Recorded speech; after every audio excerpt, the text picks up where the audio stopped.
Hello! Hello, everyone. Welcome back to another UC Summer Storybook Series reading. I'm so excited to have you all back today and to be back with you all for another book. So we're going to wait just a minute and we'll see if we get anyone else to sign on to listen to our reading today. I hope you all are having a good day. Today is Wednesday, July 22nd, 2020, and it is 10:30 a.m. So this is our first reading of the day, and then we'll have another one today at 12:30 p.m. And we have another friend who's going to read us a story, and I will be there in the comment section to chat with you all as we read. So I will see you all then as well. All right, so before I introduce our book today, I want to tell you all what we're going to be working on today. So we're going to be working on rhyming words. And I know that you all have done this before because I have been in the chat box whenever you all did. But we are going to think about the words that we're hearing in our story, and we're going to think of ways that we can make them sound similar. And I know we talked about rhyming before. Do you all remember what it means to have a rhyming word? What does it mean when two words rhyme? Do you remember? Dr. Seuss is an author who uses lots of rhyming words in his books.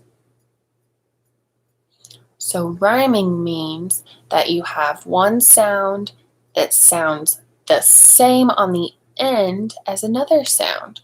So I'll give you an example. Let's see. How about the word book? What is a word that rhymes with book? So it might sound the same on the end, so it probably has the same ook on the end. Cook, that's a great example. Book and cook. See, they have different sounds in the beginning. One has a B and one has a C. Book and cook. But they rhyme. They have the same sound on the end. Look is another great one. Cook, book, look, nook, shook. Those are all rhyming words. All right, so now that you know what we're going to be doing, I want you to listen really, really carefully for words in this book that might rhyme or sound the same. Okay? And here's our book. We're counting on you, Grover. That's the title of our book. So just from the title, are you getting some ideas what you think this book might be about? What do you think? We're counting on you, Grover. And let's look at the picture. So we're getting more context. It looks like they're on a stage. Do you see the curtain in the background? And they're dressed up in some weird clothes that look like costumes. If you could think, why would they be counting on Grover?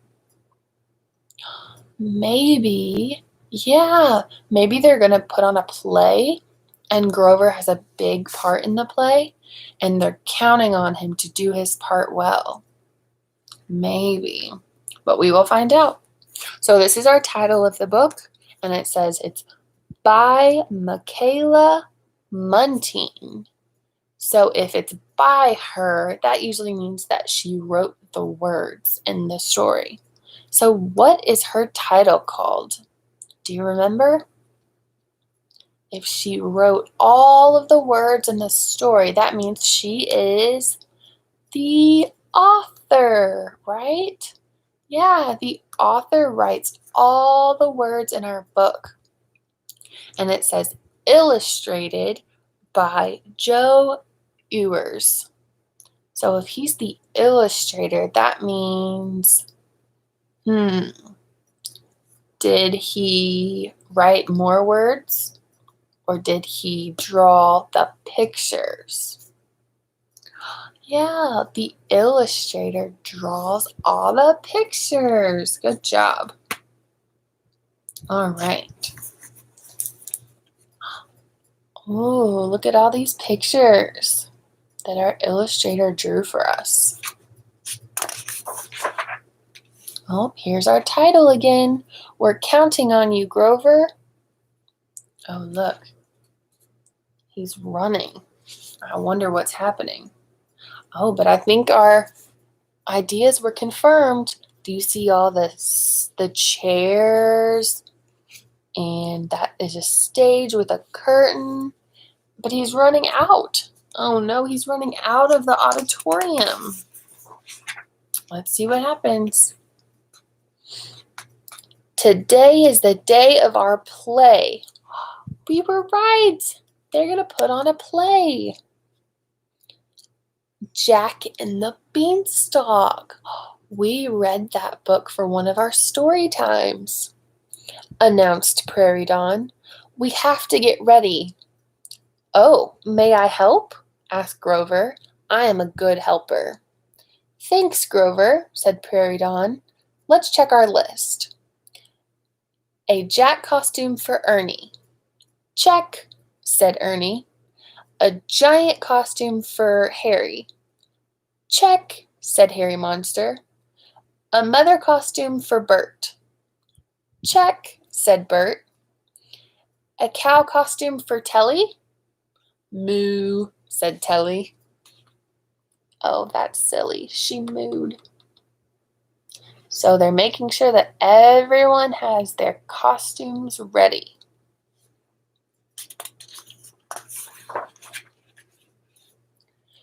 Prairie Dawn checked her list again. Oh no, she said. I forgot the beanstalk. We can't have Jack and the Beanstalk without the beanstalk. What are we going to do? I have a terrific idea, said Grover. We could draw a beanstalk on a long, tall piece of paper and hang it on the wall. That's a good idea, Grover, said Prairie Dawn. But we don't have a long, tall piece of paper. I know where we can get one, Mr. Burger. I know where we can get one. Mr. Burger the butcher has rolls of long paper, said Grover. I will go ask him for some. So what happened? What did she forget? She got all of their costumes together, remember? They all said, check, we got it. But they forgot the beanstalk. They can't have Jack and the Beanstalk play without a beanstalk. Okay, said Prairie Dawn, but hurry. The curtain goes up at 8 o'clock. We're counting on you, Grover. So that's why they're counting on Grover. And look, here's the picture from the first page. So there's the stage with the curtain, and there the characters are up on the stage practicing. And here's an auditorium full of chairs, and he's sprinting out the door. Do you remember what he's going to go do?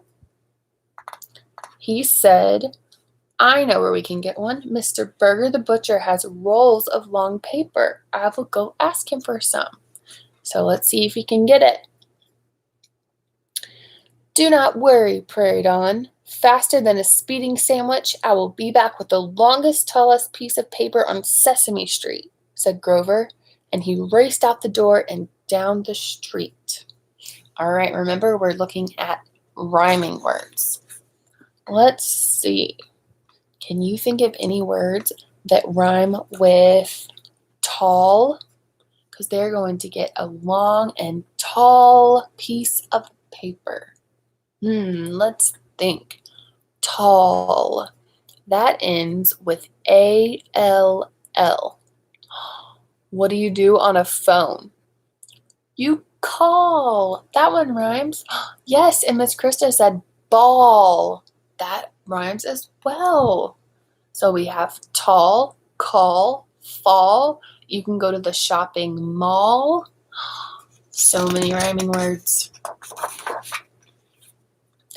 Grover had gone only a block when he met Alice, Big Bird, and Snuffy. "Hello, Grover," said Big Bird. "Mr. Stuffalopagus and I are teaching Alice how to jump rope. Would you like to help us?" "I would like to," said Grover, "but I am in a big hurry." "This will only take a minute," said Big Bird. "We need someone to turn the other end of the rope so I can show Alice how to jump." "All right," said Grover, "but only for a minute." So he's going to help them jump rope, even though he's in a hurry. And remember, what did Prairie Dawn say to him? She said, "We're counting on you, Grover."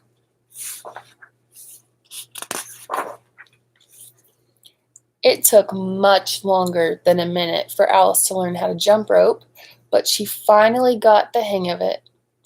"Thank you, Grover," said Big Bird. "You were a big help." "No problem," said Grover, but he knew there would be a problem if he did not hurry. He had to get to the butcher's shop to get that long, tall piece of paper for Prairie Dawn. Oh no, I hope he doesn't get late. Okay, now let's think of another rhyming word. Let's see if you can think of a word that rhymes with shop.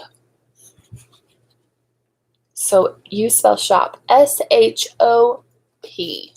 So if we find a word that has the ending that makes op at the end, it should rhyme with shop. Let's think. Ooh, how about hop? Like jumping and hopping. So we have shop, hop. Ooh, what do you use to clean the floors? Mop.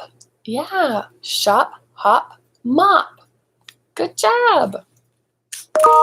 And then how about what is the opposite of go? Stop. You're right. And Miss Krista said pop. That's a good one too. Wow, so many rhyming words. Grover ran as fast as his furry blue legs could carry him. As he rounded a corner, he ran smack into the Cookie Monster carrying a big bag of groceries. "Oh my goodness," cried Grover. "I am so sorry." "Me sorry too," said Cookie Monster as he watched his oranges roll down the sidewalk. A can of beans rolled into the gutter and a bag of cookies lay at his feet. "Do not worry, I will pick everything up," said Grover, "but I'm afraid your cookies are crunched." "No matter," said Cookie Monster. "Cookie crumbs just as good as cookies." Oh no! The Cookie Monster lost all his cookies. But he said, "That's okay. Cookie crumbs are just as good as cookies." Okay, let's try to rhyme another word. How about the word, this is a big one, crunched? Can you think of a word that rhymes with crunched? If the ending has to sound the same to rhyme, maybe if we have a word that has unched at the end, it'll rhyme with crunched. Can you think of anything? Munched and bunched. Oh my goodness, yes. So we have crunched, munched, bunched. Those all rhyme because they have unched at the end. Good workin'. Grover scurried after the oranges and picked up the can of beans from the gutter. "This bag is torn," said Cookie Monster. "How may carry home groceries?" "Do not worry. Grover will help you carry your groceries home," he said. And so Grover walked home with Cookie Monster. Oh no! Now what? He's going to be late because he's helping Grover carry his groceries home. Back on Sesame Street, Grover saw a crowd gathered on the sidewalk. "I will just take a quick look," he thought. Oh no! So far, what has happened to make him late? Remember, he agreed to help Big Bird teach Alice how to jump rope. So that took some time. And then he ran into the Cookie Monster and he had to help him carry his groceries home. So that took some time. And now what? He saw a crowd gathered on Sesame Street and said, I will just take one quick look. Do you think it's just going to be very quick? No. Oh my goodness, cried Grover. A juggler! A juggler juggling is one of my favorite things in the whole world. So Grover stopped to watch. The juggler tossed all the balls up in the air and caught them again and again. The juggler didn't drop a single one. Then the juggler took a bow, and everyone cheered and clapped. Grover cheered and clapped the loudest. Now, said the juggler, would anyone in the audience like to try juggling? Oh no, what do you think's gonna happen? I bet you can make an educated guess. Look at Grover, he's so excited. Do you think he's forgotten all about the Jack and the Beanstalk play? And how he was supposed to run really, really fast and find a long, tall piece of paper to make the beanstalk out of? I think he's getting distracted. I would, cried Grover. So the juggler handed him the balls and showed him how to toss them up one at a time. The first few times, Grover dropped the balls. Don't worry, the juggler said. Juggling takes a lot of practice. Try again. So Grover tried, and he finally juggled 2 balls at once without dropping them. Yay! Cheered the crowd. Grover took a bow. Okay, let's see. Can you figure out a rhyming word that rhymes with bow? So it says after he juggled 2 balls at once without dropping them, everyone cheered and he took a bow. Let's think. So if it has to rhyme with bow, it needs to end with ow. Cow. Yes. Bow and cow. Bow starts with a B and cow starts with a C, but they both have ow on the end. Yes, and wow. So we have bow, cow, wow, now. Oh my goodness. So many rhyming words. Just then, Grover heard someone call his name. Over here, Grover, cried Elmo from the steps of 123 Sesame Street. Look at my new game. It's called Jacks. Will you help me play, please? Jacks, cried Grover. Jacks. Jack and the Beanstalk. Beanstalk, paper. Oh my goodness. I will play with you all day tomorrow, Elmo, but not now. I cannot stop for anything. Goodbye. Goodbye, called Elmo as he watched Grover race away. Oh no, what's happening? Look. He's realizing that he forgot all about the play. And whenever Elmo said, will you help me play with my jacks, please? He said, jacks? Jack and the Beanstalk. Oh no, the paper. He's late. You're right. He had gotten distracted and forgot. Grover ran the 3 blocks to the butcher shop. When he reached the door, he pulled on the handle, but nothing happened. It is locked, gasped Grover. Then he read the sign at the door. Oh no. Closed. Oh no, he cried. I need a long, tall piece of paper that is inside the store, and I am outside the store with the big closed sign on the door. He peered sadly through the window, but Mr. Burger had gone home. Sometimes it is not easy being a helpful monster, Grover said with a sigh. Now what am I going to do? Oh no. So he finally made it to the butcher shop to get the long, tall piece of paper, and it's closed. That is a not good turn of events. All right, let's think really quickly of a word that rhymes with close. Like you close the door. So it has to rhyme with close, which means it has to end in O's. So it has a Z sound at the end. O's. How about when you're tired, you start to doze off to sleep? Yes, and pose, like you can strike a pose. So we have close, doze, pose, rose. Yes, perfect. Good thinking. There was nothing to do but run back to the school. This time Grover did not stop for anything. He did not stop to help, he did not stop to play, he did not stop to watch, and he was careful not to run into anyone when he ran around corners. Finally, Grover pushed open the door of the auditorium. "Jack, you foolish boy, how could you sell our cow for 3 beans?" he heard Bert say. As Bert tossed the beans aside, Grover tiptoed in. Then he crept behind the stage where Prairie Dawn was watching the play. Oh no, what do you think's gonna happen? Look, there's Prairie Dawn back there, and Bert and Ernie on the stage. Oh, look. And there's Grover, tiptoeing in. He's tiptoeing so no one hears him. What do you think he's gonna tell him?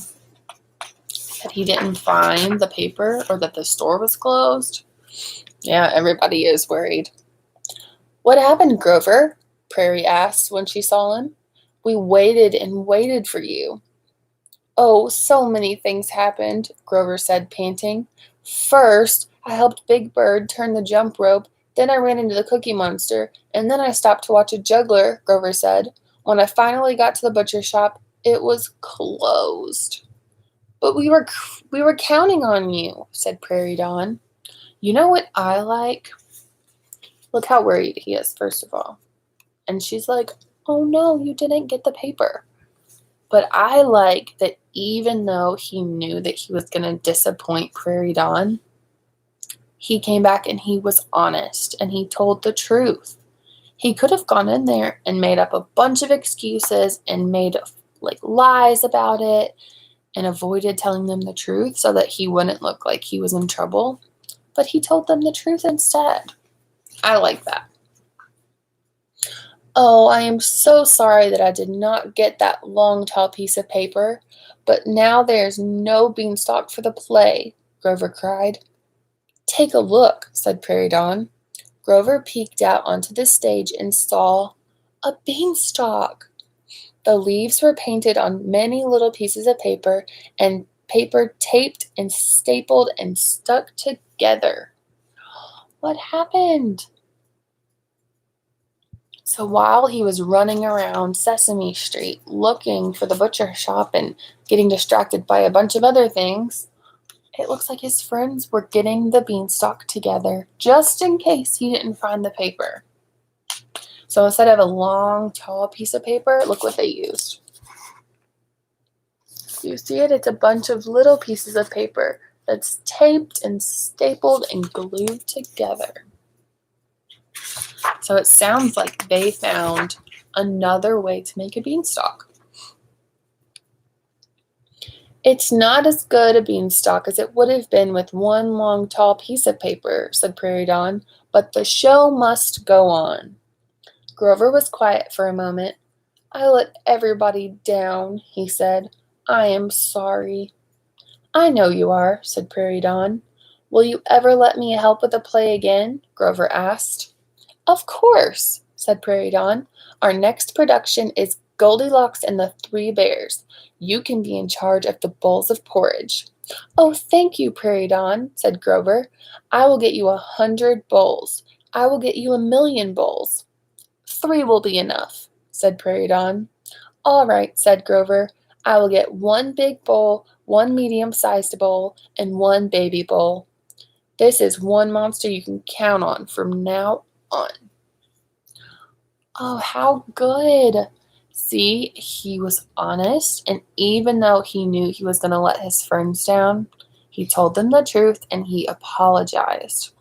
And look, she forgave him, and she said, "It's no big deal. Don't worry about it. You can still help with our next play, which is going to be Goldilocks and the Three Bears." Oh, and here's all of our pictures again. The end. That was a good story, wasn't it? Okay, really quickly, we only have a couple minutes. I want us to find the rhyming words. So let me get my marker out. Okay. So our first word is sink. Sink. So it ends with ink. So we need to find other words that end with ink. Let's look down. Shoe, love, tough, crab, make, few, stink. Sink and stink. Those rhyme. All right, let's see if we can find any more. Rink. Ink. Rink. That rhymes too. Dove, rough, slab, cake, drew, stuff, clue, take, pink. Pink. You found them. So we have sink, stink, rink, and pink. All right, let me circle all of those rhyming words. Sink, stink, rink, pink. Awesome job. And then I'll get another color. And this time, we're going to find words that rhyme with, how about shoe? All right, so we have shoe. So we need a word that has the same ending that sounds like ooh. So let's look. Shoe, love, tough, crab, make, few. Shoe, few. That one rhymes. Dove, rough, slab, cake, drew. Drew. So we have shoe, few, drew. Let's see if there's any other ones. Stuff, clue, and take. Clue. Yes. So we have shoe, few, drew, and clue. Awesome job. You found so many rhyming words. Good working today. Okay, guys, I hope that you enjoyed finding some rhyming words and thinking really hardly when we heard the story and rhyming words in the story. And I hope you enjoyed our book. So here it is again. We're counting on you, Grover. All right. Thank you all so much for joining me today. We will be back again today at 12:30 p.m. and I will be in the comment section chatting with you all as we read. So we will see you in just a little bit. Bye, everyone. See you soon.